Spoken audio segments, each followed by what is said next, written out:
안녕하세요. 저는 현재 딸아이와 함께 살고 있는 50대 후반 여자입니다. 최근 정말 기이한 일을 경험하게 되어 이렇게 글을 몇 자 쓰게 되었어요.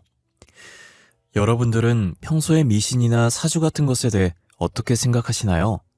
저는 매년 1월 1일이면 신년 운세를 보러 가는 게 필수인 만큼 사주에 맹신했었어요. 아마 지금 제 사연을 듣는 분들 중에서도 저처럼 매년 사주를 보러 다니는 사람들이 분명히 있을 거라고 생각해요. 어느 정도 맹신을 하냐에 따라 다르겠지만 저는 무당이 하는 말은 무조건 지키려고 해요. 물론 그런 저의 모습을 저희 딸은 이해를 해주지 않지만요. 엄마, 또 신년 운세 보러 가?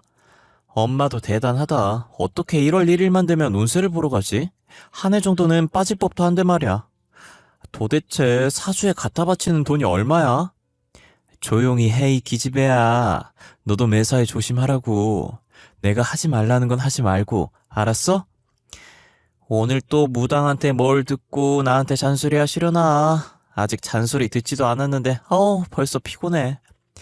제발 좋은 말만 듣고 와. 안 좋은 말은 듣지 말고. 괜히 안 좋은 말 듣고 나한테 잔소리 하지 마. 안 좋은 일 있을 예정이면 미리 알아놔야 피할 거 아니야. 좋은 말만 들을 거면 거길 왜 가니? 너는 잔말 말고 엄마 갔다 올 테니까 집 청소나 하고 있어. 제가 처음부터 이렇게 사주에 맹신한 건 아니었어요.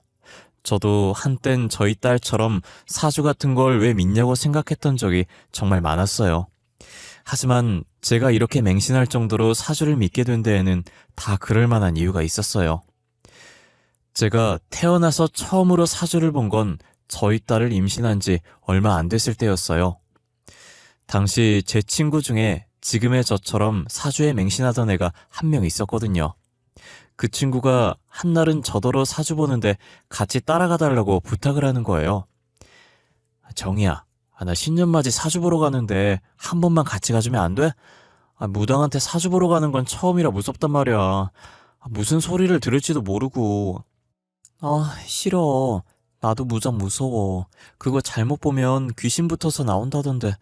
그리고 나 지금 임신한 몸이잖아. 좋은 것만 봐도 모자랄 판에 나더러 그런 곳에 같이 가달라고? 그럼 너는 사주 안 보고 옆에만 있어주면 되잖아. 제발. 내가 부탁할 사람이 너밖에 없어서 그래. 그 사람 용하다고 해서 꼭 가보고 싶단 말이야. 내가 끝나면 밥 살게, 응? 저는 사주를 볼 생각이 전혀 없었는데 친구가 하도 조르는 통에 어쩔 수 없이 같이 가줬었어요. 가보신 분들은 아시겠지만 무당집은 앉아있는 무당도 무섭지만 들어가면 분위기부터가 되게 무섭잖아요. 길거리에서 흔히 볼 수 있는 사주 보는 집이나 타로 보는 집과는 완전히 다른 분위기였어요. 분위기부터 압도되어 제가 사주를 보러 온 것도 아닌데 괜히 긴장이 되더라고요. 가만히 친구 옆에서 무당이 친구에게 하는 얘기를 들으며 마른 침만 삼키고 있었어요. 그런데 무당이 친구에게 계속 안 좋을 말만 하더니 갑자기 저를 쳐다보는 거예요. 저는 침 넘기는 소리가 너무 크게 난 건가 싶어서 숨까지 참고 있었어요. 무당은 그런 저를 보고 콧방귀를 뀌더니 제게 시선을 거두며 말을 하더라고요. 애기가 복덩이네. 전생에 덕을 많이 쌓은 애야. 근데 고집이 좀 있겠어. 크면서 엄마 말 더럽게 안 듣겠다. 딸 똥꼬지 때문에 고생 좀 하겠어? 네? 제가 임신한 건 어떻게 하셨어요? 저 임신했다고 말 안 한 것 같은데. 그쪽 어깨에 애기신 붙어 있어. 애기 태어나면 애기신이 그애 보살펴 줄 거야. 전생에 덕을 많이 쌓았거든. 근데 신도 못 꺾는 똥꼬집이 그 애한테 있어.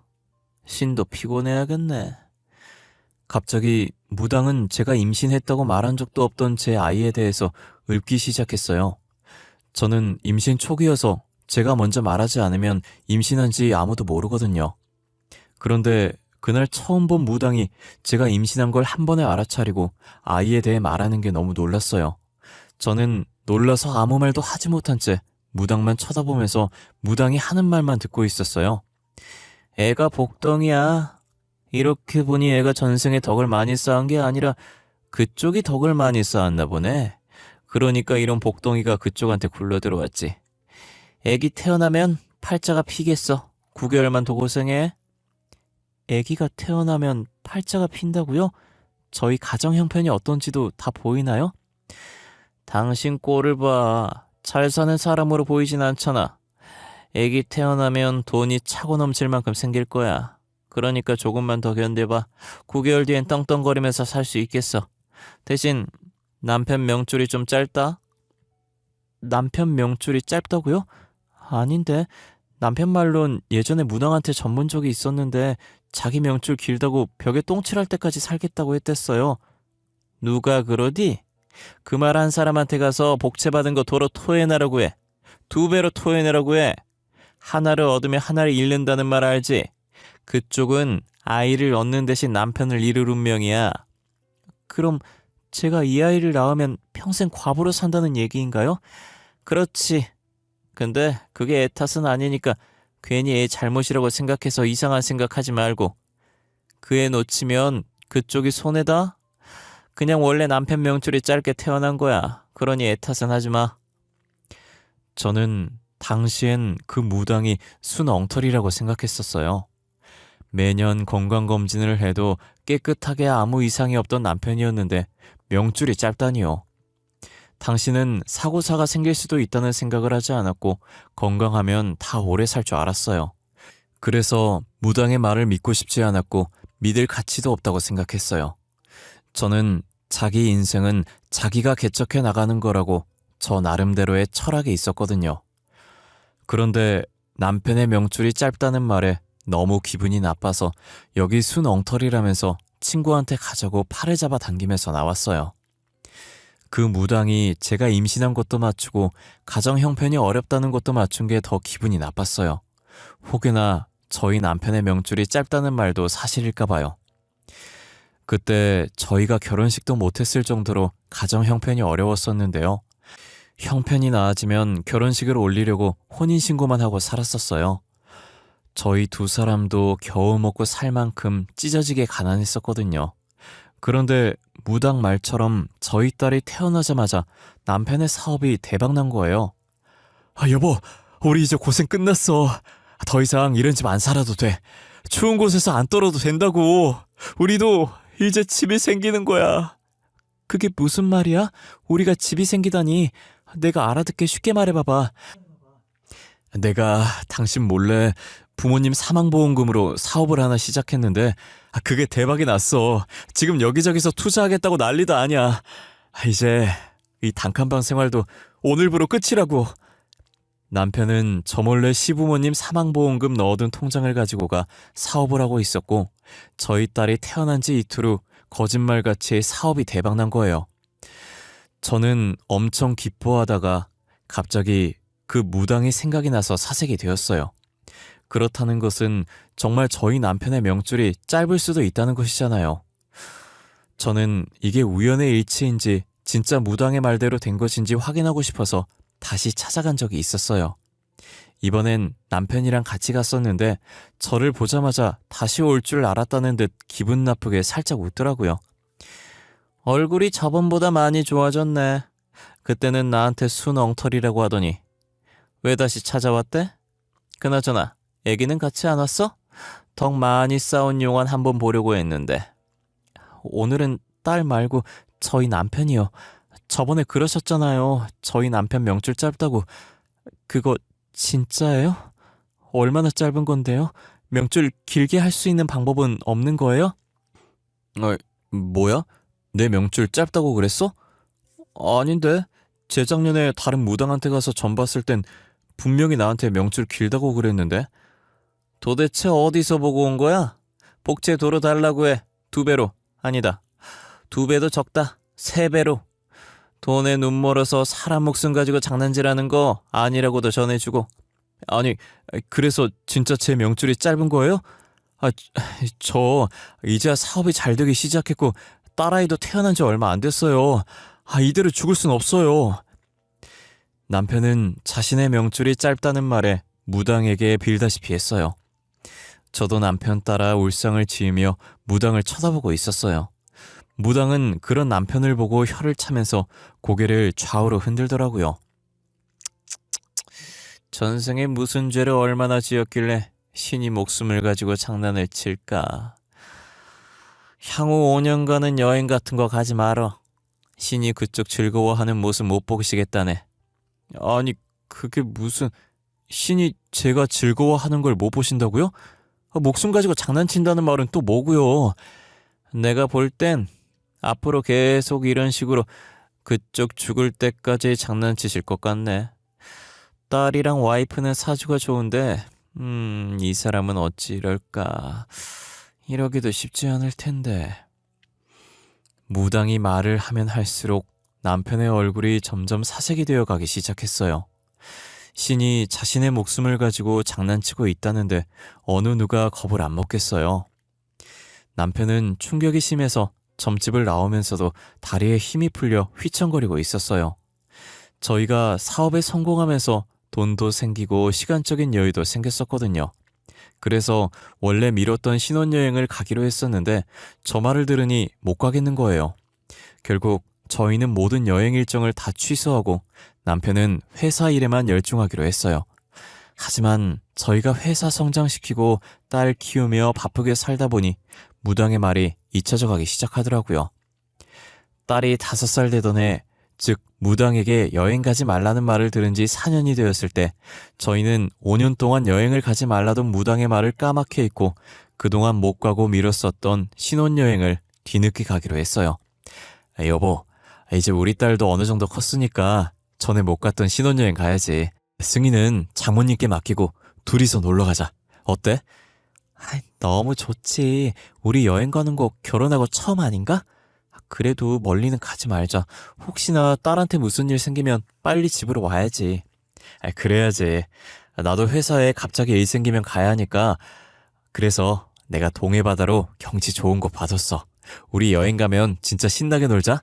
사진도 많이 찍고 맛있는 것도 많이 먹으면서 말이야. 그렇게 저희는 동해바다 쪽으로 뒤늦은 신혼여행을 떠났어요. 그날따라 날씨도 되게 좋았고 화장도 되게 잘 돼서 기분이 굉장히 기분 좋았어요.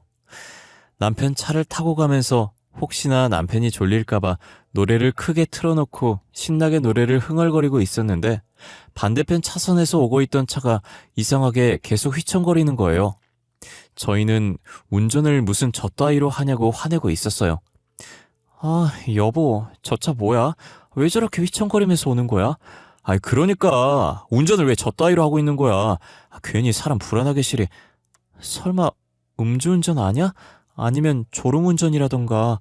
저러다 사고 생기면 어떡해? 여보, 나 무서워. 느낌이 좋지 않아. 제가 느낌이 좋지 않다고 말하자마자 갑자기 휘청이던 차가 저희 차 쪽으로 돌진하더라고요. 그렇게 둘이서 처음으로 여행을 가던 날 사고를 당하게 되었고 남편은 그 자리에서 세상을 떠났어요. 보통 운전자는 사고 날 때 살고 싶어서 자신 쪽으로 운전대를 트는데 남편은 저를 살리겠다고 운전대를 제 쪽으로 틀었고 그로 인해 남편이 모든 충격을 다 흡수해서 저는 살 수 있었어요. 사고 당시 제가 의식을 잃어갈 때 불현듯 무당의 목소리가 제 귓가에 들리는 듯 했는데요. 저는 그때부터 사주라는 게 존재하는구나, 신이라는 게 있구나 싶은 생각에 사주를 맹신하게 됐어요.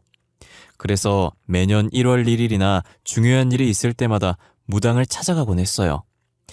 저는 남편이 세상을 떠난 뒤 회사를 비싼 값에 팔아넘기고 건물을 하나 사서 세를 받아먹으면서 딸도 키우고 여지껏 살고 있었어요. 딸이 벌써 성인이 되었고 결혼을 하겠다며 남자를 데리고 온 거예요. 저는 어김없이 남자와 딸의 사주를 보기 위해서 생년월일을 받았어요. 자네는 사주 같은 걸 믿나?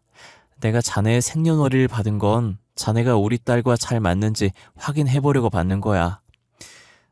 맹신하는 건 아니지만 어느 정도는 믿는 편입니다. 좋은 점만 골라서 듣긴 하지만요. 저는 사주보다는 가끔 타로를 보러 다녀요. 사주는 너무 무거운 느낌이 들었어요. 그럼 내가 사주를 보는 것에 대해 조금은 이해를 해주겠구나. 나는 미신 같은 건 믿지 않는데 사주는 꽤나 믿는 편이야.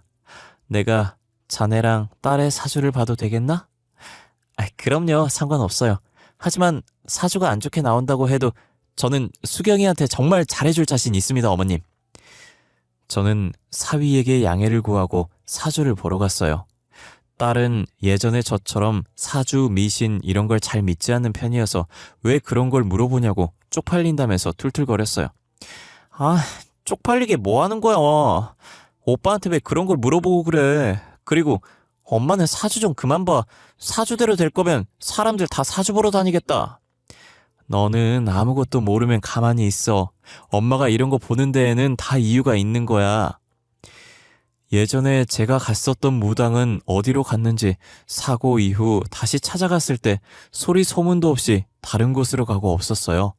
그래서 친구의 추천으로 최근에 신내림을 받아 신발이 좋다는 애기 선녀를 찾아가 봤는데요. 애기 선녀라는 이름처럼 무당이 저희 딸 또래밖에 안 되어 보일 정도로 어려 보이더라고요. 그런데 저를 보는 눈빛이 예사롭지 않아서 저도 모르게 눈을 피해버렸어요.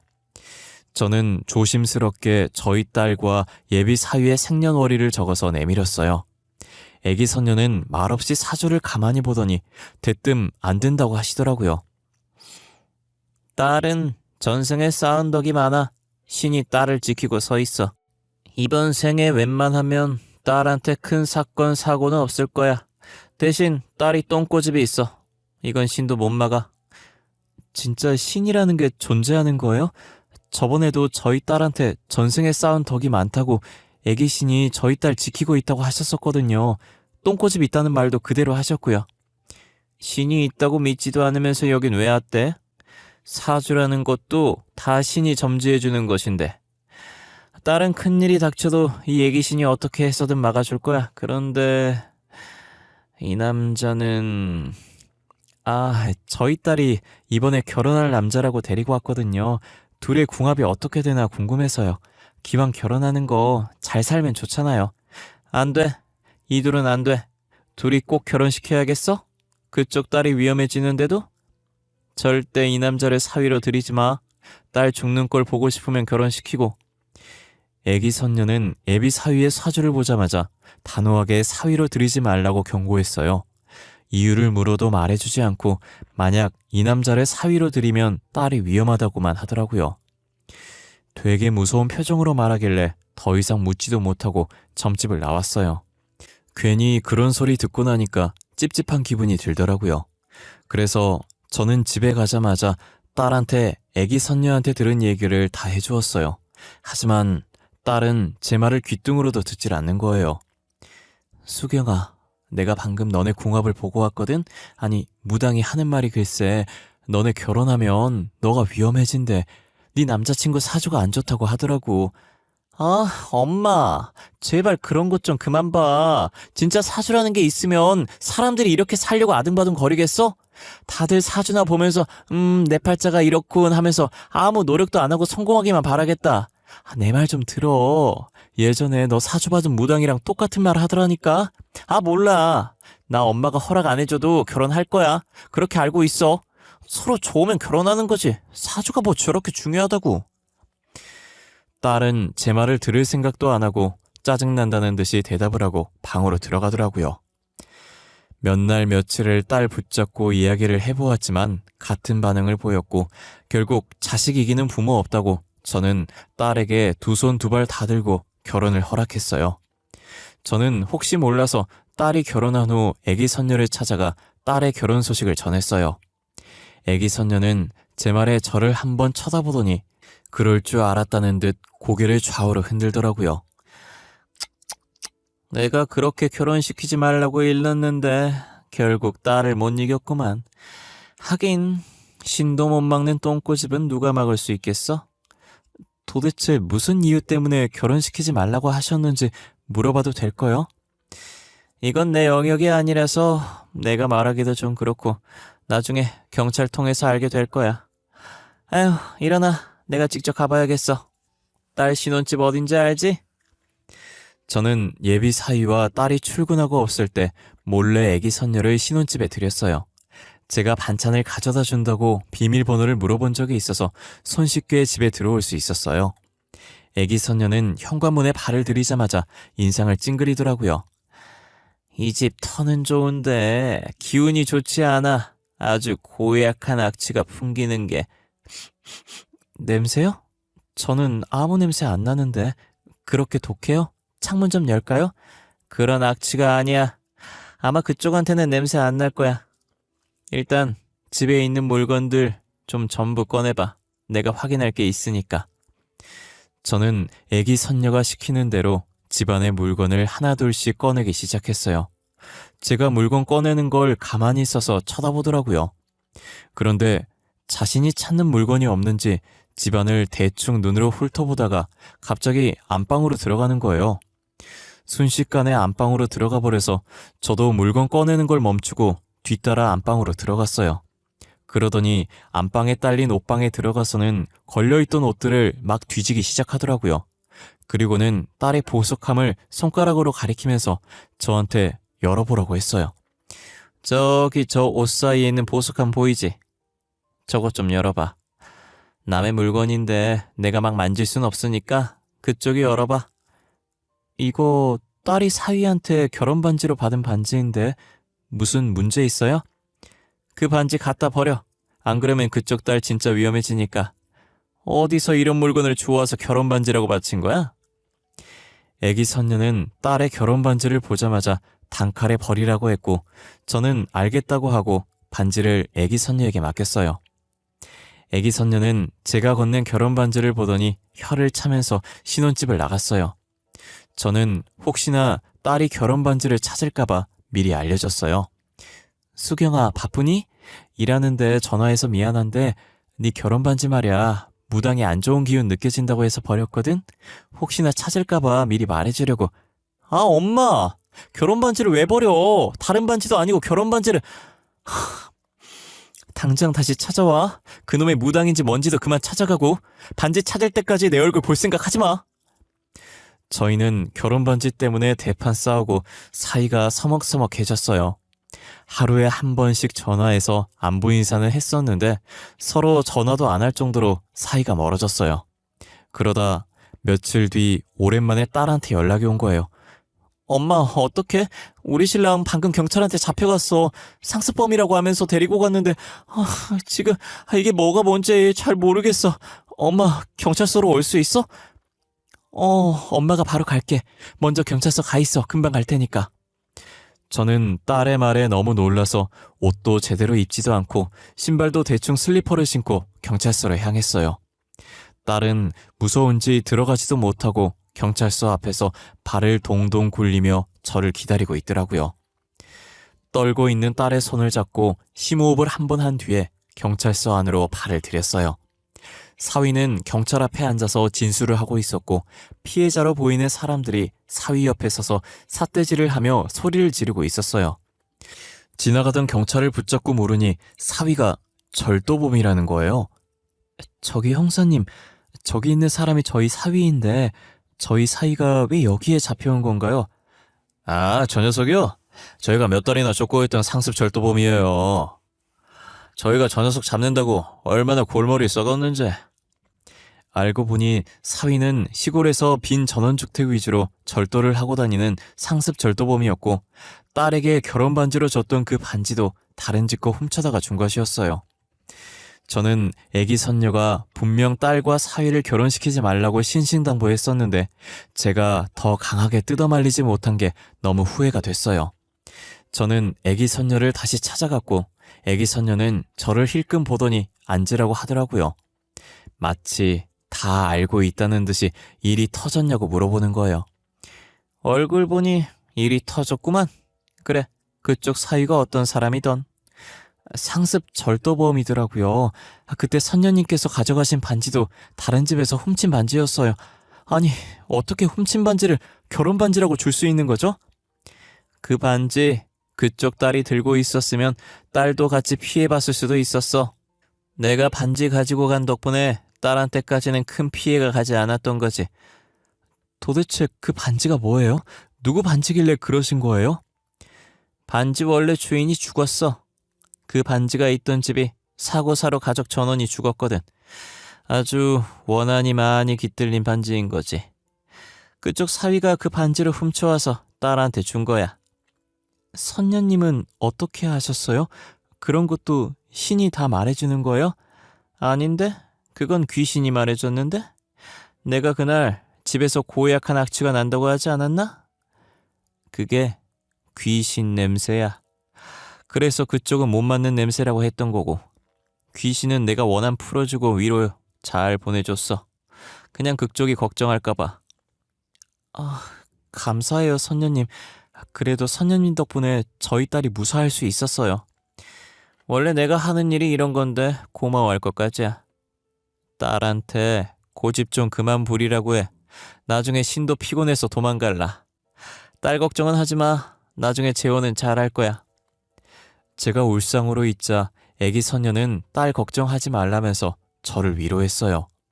다행히 딸은 자식이 생기면 혼인신고할 생각에 결혼 후 혼인신고를 하지 않았고, 덕분에 복잡한 절차 없이 징역 중인 사위를 버리고 신혼집도 팔고 지금은 저와 함께 살고 있어요. 딸은 부모 말 들어서 안 좋을 거 없다며 제가 하지 말라는 건 최대한 안 하려고 노력하고 있어요. 옛말에 부모님 말 들으면 자다가도 떡 하나가 더 생긴다고.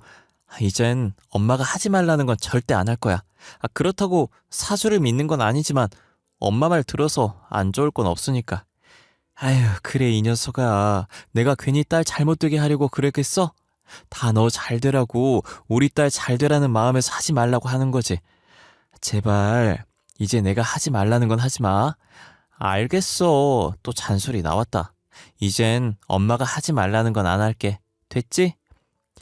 딸은 전 사위가 줬던 선물들을 진작에 다 버렸고, 혹시나 자기가 가지고 있던 물건들 중에서도 조금이라도 전 사위와 관련이 있었던 물건들이면 과감하게 버렸어요. 저는 혹시나 전 사위 때문에 상처를 받고 다시는 결혼을 안 한다고 하면 어떡하나 걱정했는데, 다행히 딸이 전 사위의 흔적을 말끔히 없앤 후에 새 출발을 했어요. 딸은 자신이 이혼했다는 사실을 말했음에도 사랑해준 남자라며 제게 소개해줬고, 저는 보자마자 이 남자다라는 느낌이 들었어요. 어김없이 남자의 생년월일을 받아줬고 애기 선녀를 다시 한번 찾아갔어요. 이번에 저희 딸이 재혼을 하게 돼서 두 사람 궁합 좀 보려고 왔어요. 자기도 궁합 좋은 걸 알고 있는 것 같구만. 굳이 왜 나를 찾아왔어? 어떻게 알았어요? 느낌이 좋긴 했는데 그래도 확인받고 싶어서 왔죠. 두 사람 궁합이 그렇게 좋은가요? 뭐 조심해야 할 건 따로 없고요. 굳이 자세히 안 봐도 천생연분이네. 신이 붉은 실로 이어준 짝이야. 딸이 처음엔 실패했어도 두 번째는 남자 제대로 잘 데리고 왔네. 천생연분이라는 애기 선녀의 말에 저는 신이 나서 애기 선녀의 손을 잡고 진짜냐며 소리를 질렀어요. 애기 선녀는 제 반응을 보고 그렇게 좋냐면서 혀를 차더라고요. 저는 이제 죽어도 여한이 없다고 진짜 감사하다면서 점집을 나왔어요. 딸은 또 점집 갔다 왔다고 툴툴거렸지만 천생연분이라는 말에 내심 좋았는지 한동안 올라간 입꼬리를 내리질 못하더라고요. 그렇게 무당 말을 믿고 저희는 상견례를 했고, 현재는 딸의 결혼식 날만 기다리고 있어요. 다행히 딸의 시부모 될 분들도 다 좋은 분이라 철부지 저희 딸을 믿고 맡길 수 있겠더라고요. 그리고 딸한테 저보다 더 잘해주면 잘해줬지 못해주지 않을 분들 같았어요. 제가 보이지 않을 때도 딸이 충분히 사랑받는 것 같아 보였거든요. 딸은 집에 오면 예비 시부모님이랑 남자친구 얘기밖에 하지 않아요. 특히 시어머니 될 사람이 딸을 굉장히 이뻐하는 것 같더라고요. 홀어머니 밑에서 이렇게 훌륭하게 커져서 고맙다고, 저한테도 그동안 혼자서 키우느라 수고 많으셨다고 전해달라고 했다더라고요. 상견례 때도 느꼈었지만 예비사위 집안은 사람 됨됨이가 된 집안 같았어요. 부모를 보면 아들이 어떤지 알 수 있다고 저는 더 이상 딸의 걱정을 하지 않으려고 해요. 지금까지 제 이야기 들어주셔서 감사합니다.